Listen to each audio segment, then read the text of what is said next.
Paar manne by mekaar kom om spore te sit,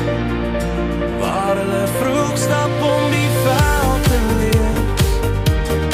en die geluide van zebras